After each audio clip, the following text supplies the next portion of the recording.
سورہ مائدہ میں اللہ رب العزت کا ارشاد ہے، یا ایھا الذین آمنوا علیکم انفسکم لا یضرکم من ضل اذا اہتدیتم الی اللہ مرجعکم جمیعا فینبئکم بما کنتم تعملون۔ اے ایمان والوں، اپنے آپ کو سنبھالو، دیکھو کہ تمہاری ایمانی کیفیت پہلے زیادہ تھی یا اب زیادہ ہے، تمہارے عمل میں پہلے بہتری تھی یا آج تمہارا عمل بہتر ہے۔ اپنے آپ کو سنبھالو اور یہ یاد رکھو کہ جو لوگ گمراہ ہیں وہ تمہیں نقصان نہیں پہنچا سکتے، تمہیں ہدایت سے دور نہیں کر سکتے اگر تم خود ہدایت پر رہنے کی کوشش کرو۔ اگر تم ہدایت پر رہنے کی کوشش کرو گے تو اللہ تمہیں ہدایت پر استقامت عطا کرے گا اور جو لوگ گمراہ ہیں ان کے شر سے محفوظ رکھے گا۔ یہ یاد رکھو کہ تم سب کو لوٹ کر اللہ ہی کے پاس آنا ہے، پھر وہ تمہیں بتائے گا کہ تم کیسے اعمال دنیا میں کرتے رہے۔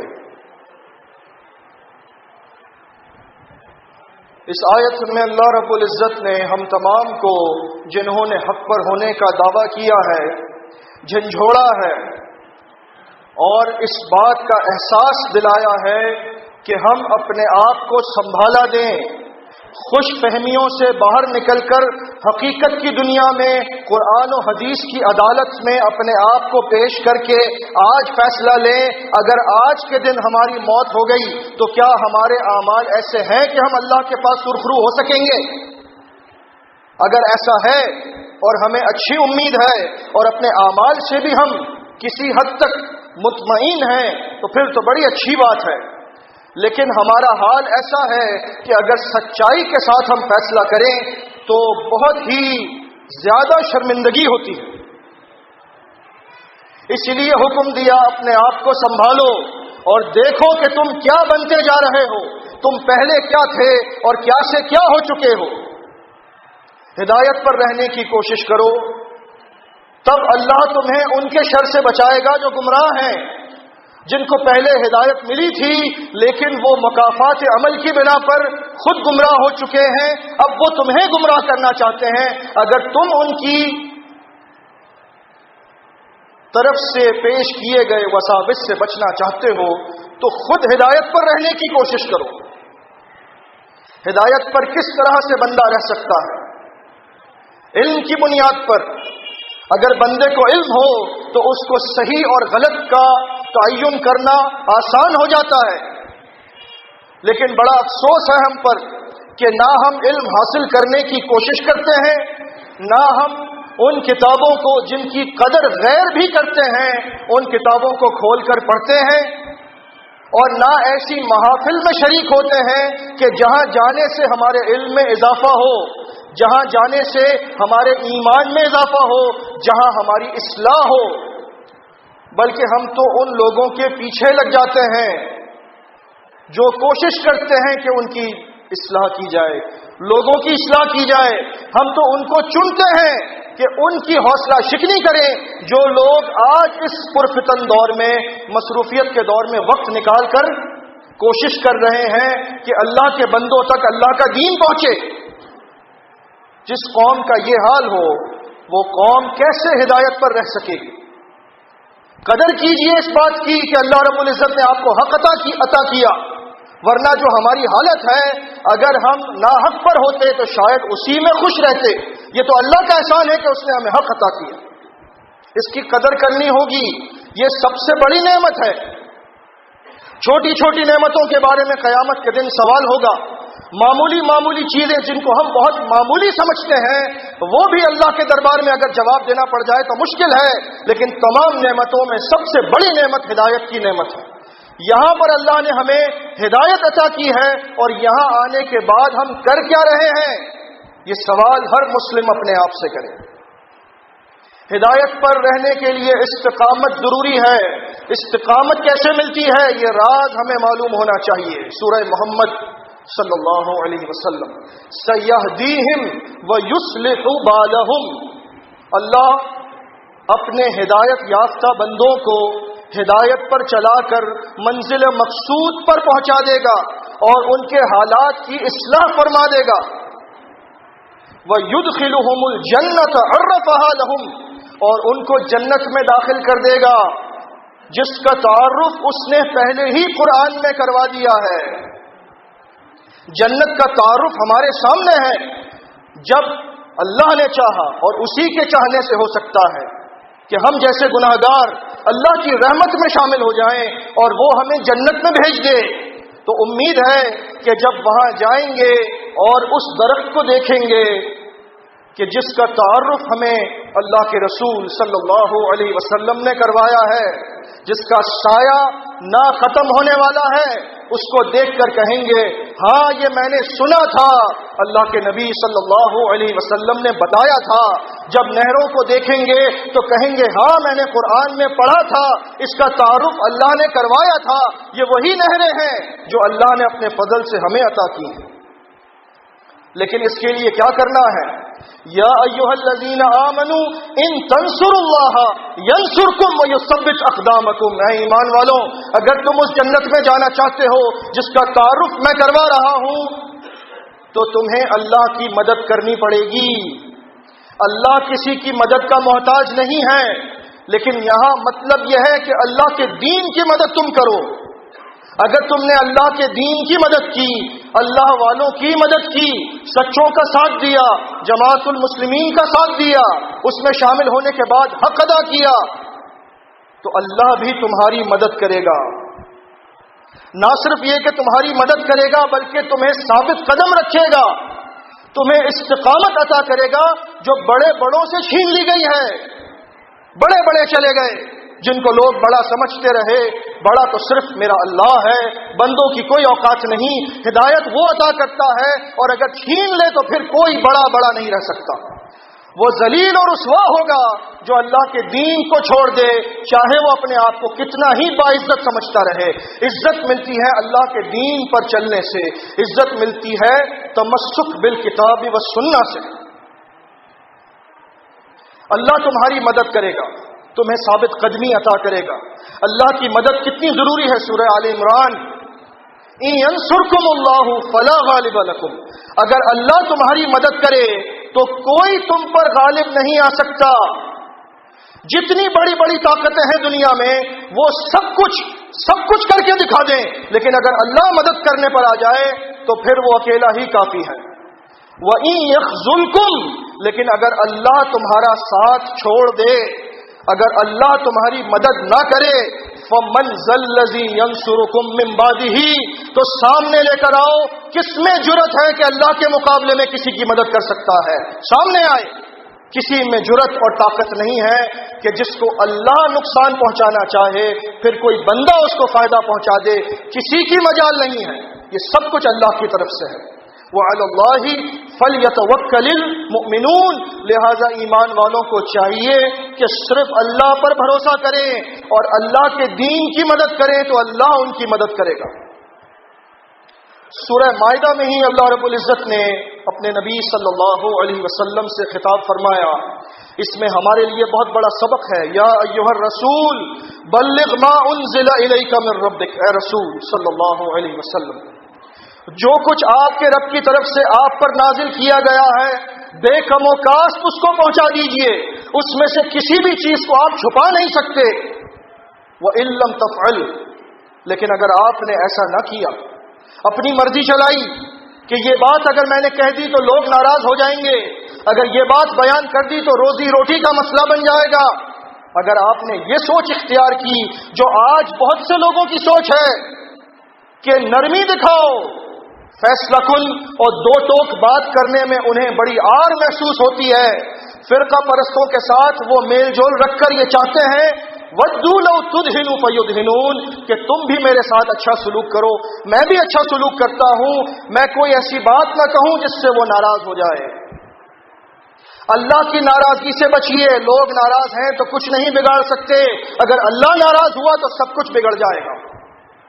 اگر آپ نے بھی یہ کیا کہ کچھ باتوں کو چھپایا, کچھ کو بیان کیا, لوگوں سے ڈرتے رہے, فما بلغت رسالتا, تو اے رسول صلی اللہ علیہ وسلم سن لیجئے, آپ نے رسالت کا حق ادا نہیں کیا.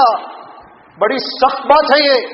اللہ رب العزت ان سے کہہ رہا ہے جو خاتم النبیین ہیں, آپ نے بھی رسالت کا حق ادا نہیں کیا, تو ہم کیسے مسلم ہونے کا حق ادا کریں گے اگر ہم نے حق کو چھپایا اور لوگوں کی وجہ سے حق کو چھپاتے ہوئے یہ کہا یہ بیان نہ کرو ورنہ لوگ کیا کہیں گے.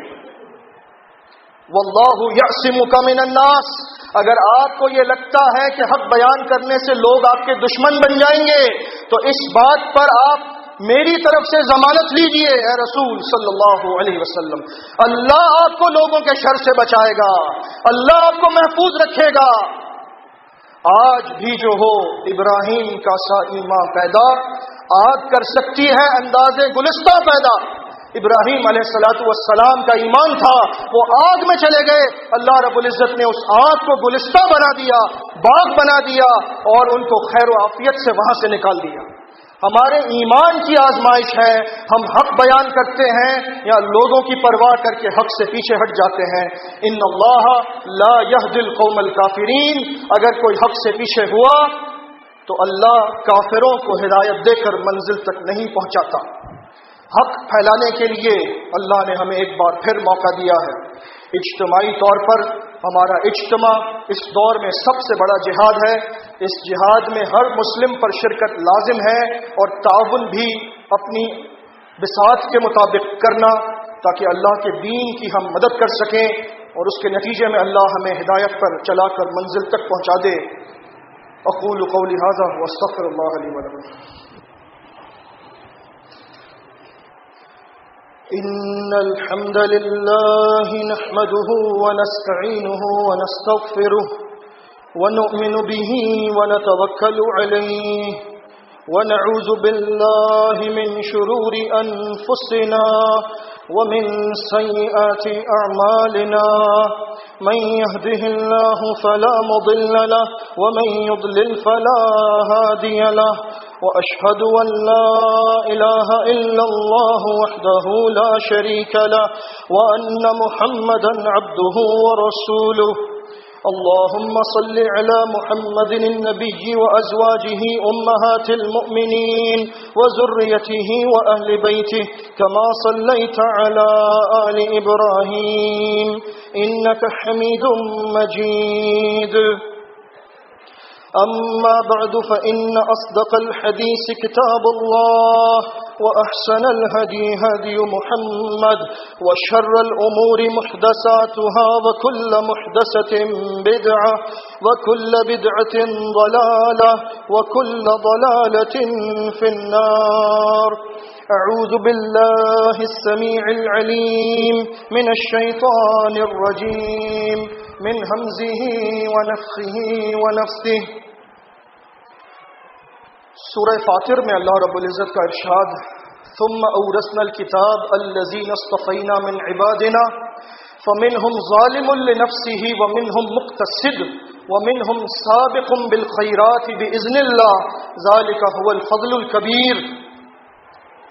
پھر ان ناخلف لوگوں کے بعد ہم نے اپنی کتاب کا وارث ایسے لوگوں کو بنایا جن کو ہم نے ساری دنیا میں سے چنا کہ اب یہ لوگ ہماری کتاب کے وارث بنیں گے, اب یہ لوگ جماعت المسلمین بنیں گے.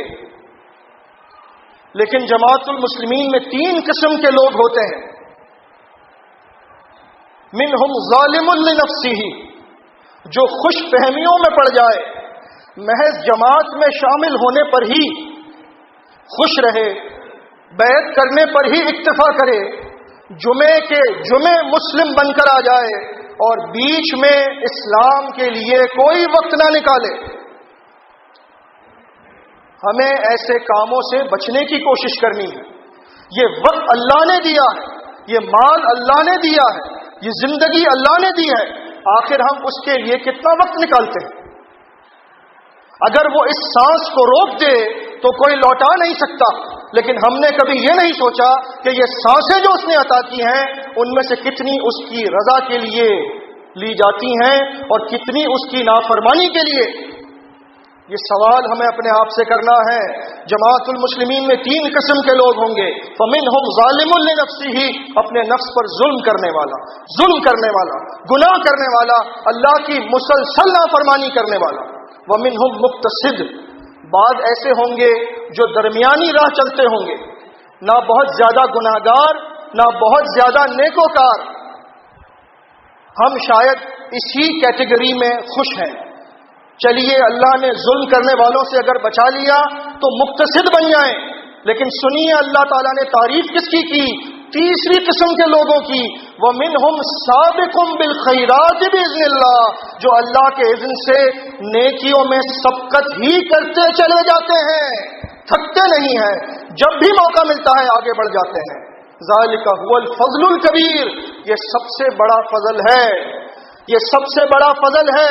لوگ دکانوں پر لکھوا کر ھذا من فضل ربی خوش ہو جاتے ہیں کہ میں نے دکان بنا لی، ھذا من فضل ربی، میں نے گھر بنا لیا، ھذا من فضل ربی، اسی پر خوش ہیں.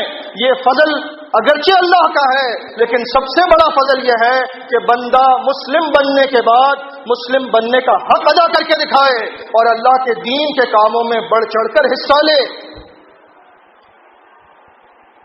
یقین کیجئے ان کے واقعات پڑھ کر اور سن کر لگتا ہے کہ جیسے وہ ما فوق الفطرت قسم کے لوگ تھے. ہم اپنے آپ کو انسان کہتے ہیں. 2 انسانوں کے بارے میں آپ کو بتاتا ہوں کہ وہ بھی انسان تھے. ہم اپنے آپ کو مسلم کہتے ہیں.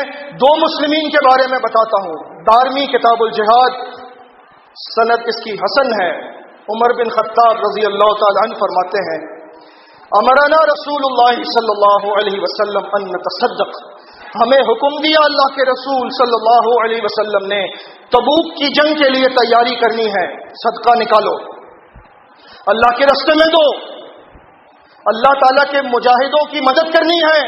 1 مہینے کی مسافت پر تبوک ہے، وہاں جانا ہے، سخت گرمی ہے، فوج کو پوری طرح سے تیار کرنا ہے.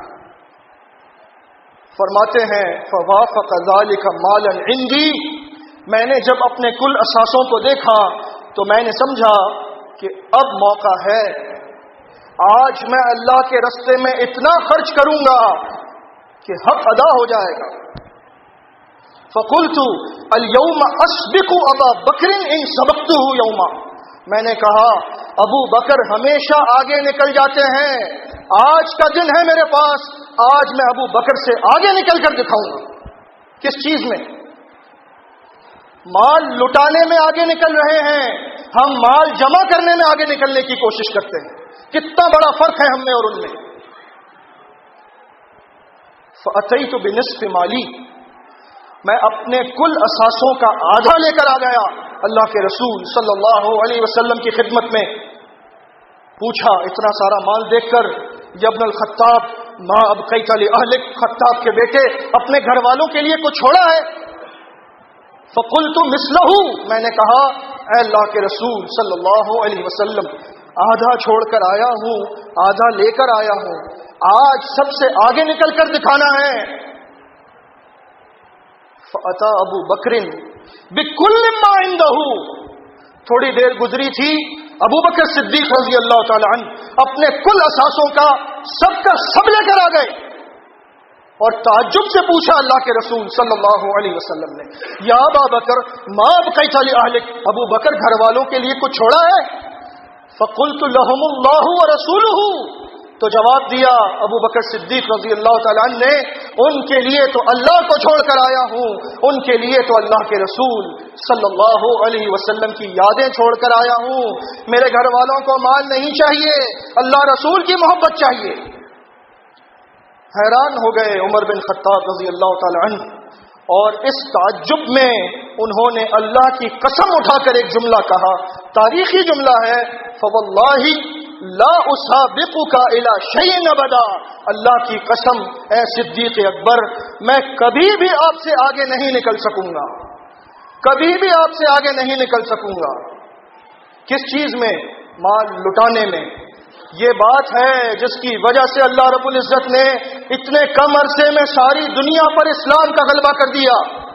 وہ بھی تو انسان تھے، بیوی بچے ان کے بھی تھے، خواہشات ان کی بھی تھیں، کاروبار ان کے بھی تھے، سواریاں ان کی بھی تھیں، چین اور آرام ان کو بھی چاہیے تھا، لیکن انہوں نے کچھ نہ دیکھا، صرف ایک بات دیکھی، اسلام کو مدد چاہیے، میرا سب کچھ قربان ہے۔ ہم باتوں کے مسلم ہیں، وہ عمل کے مسلم تھے۔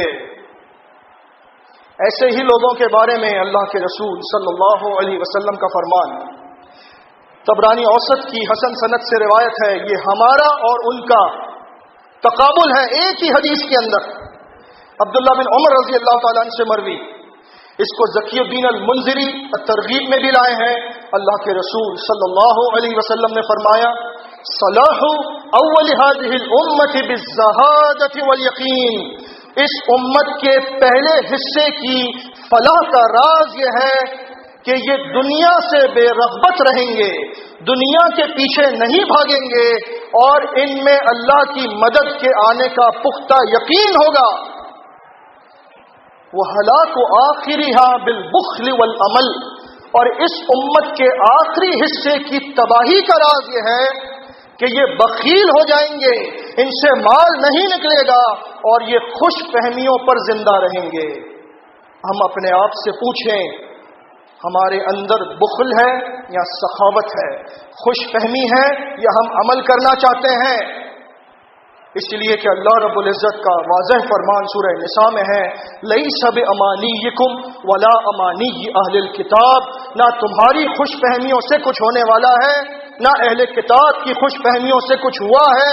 مَن يَعْمَلْ سُوءًا يُجْزَ بِهِ، جو برائی کرے گا اس کا بدلہ میں خود دوں گا اس کو۔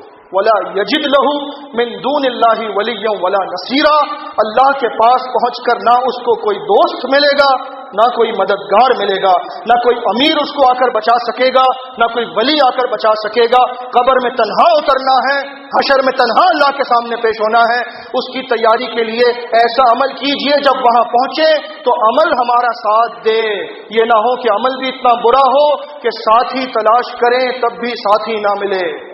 اللہ رب العزت نے ہمیں موقع دیا ہے، جو کچھ اس نے ہمیں عطا کیا اسی نے عطا کیا، اسی کے رستے میں لگ جائے، اس سے بڑی کوئی خوش نصیبی کی بات نہیں ہے۔ جماعت المسلمین کا اجتماع ہم سب کے لیے بہترین موقع ہے خرچ کرنے کا، وقت دینے کا، قربانی دینے کا، اور اپنے تعلقات کو بہتر کرنے کا، آپس میں محبت کرنے کا، اور دور دراز سے آنے والے مسلمین کی خدمت کرنے کا، تاکہ جب ہم ان کے پاس جائیں تو وہ بھی ہم سے محبت کریں، جماعت مضبوط ہو، اور جو لوگ گمراہ ہیں وہ ہمیں ہدایت سے دور نہ کر سکیں۔ اقول قولی ھذا واستغفر اللہ لی ولکم۔